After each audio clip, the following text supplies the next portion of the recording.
People's Radio United.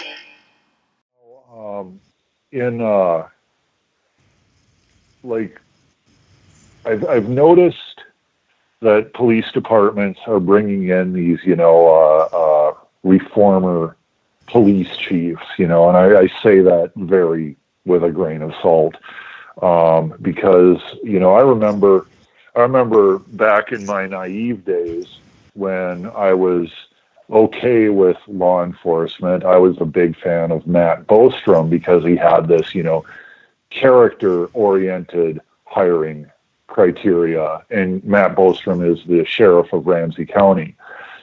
When he worked in the St. Paul Police Department, he had this thing. And so I really was led to believe that, a lot of bad apples had been let go of, and bad apples weren't being hired. And I found out the hard way that is very much not true.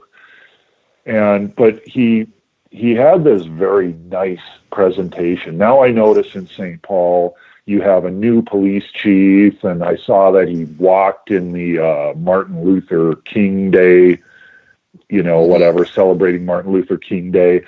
But I bet if I were to look into St. Paul, these cops who are psychopaths that I have seen with my own eyes behave like psychopaths, unprovoked, I am willing to bet those cops are still there. They still have their job, and they still haven't been reprimanded for anything they have done. And based on your work with a lot of different police departments and seeing a lot of this, there's a new sheriff in town and he's going to make everything nicer.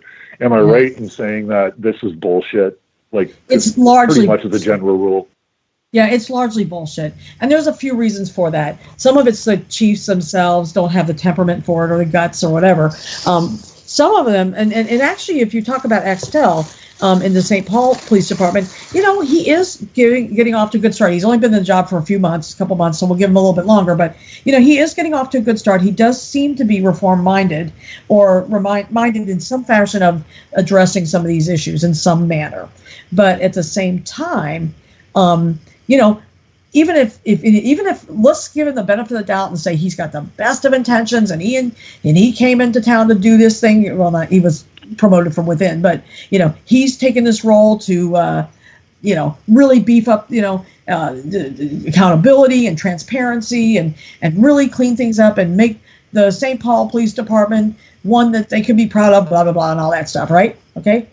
Right. He is going to have very little chance to do it for a few reasons. First of all, he has a fiduciary responsibility to his city to minimize the lawsuits. So when you take a guy, let's say you've got Cop X, and Cop X beats up Person Y. Well, if, and let's say Person Y was even handcuffed when he got beaten. I mean, this is a really bad one, right? No way to justify it and all that stuff, all this sort of thing. So bad one. Well, when Cop X, does this, there's going to be a lawsuit. There's no question that there's going to be a lawsuit. If you discipline Cop X, you are basically validating that lawsuit and making sure that the plaintiffs get more money. So you're not going to discipline Cop X. I mean, even if you try to, your internal affairs unit is going to try to stop you. Your city council is going to try to stop you.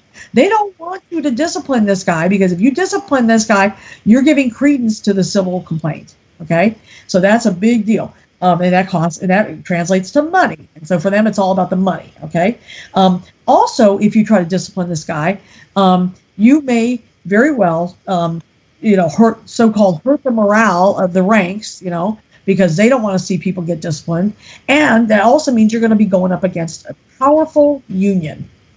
And actually, they're not even really unions. They call them police unions, but they're really federations, because they don't just represent staff. They represent management up to a very high level. So that they aren't even a legitimate union in that way.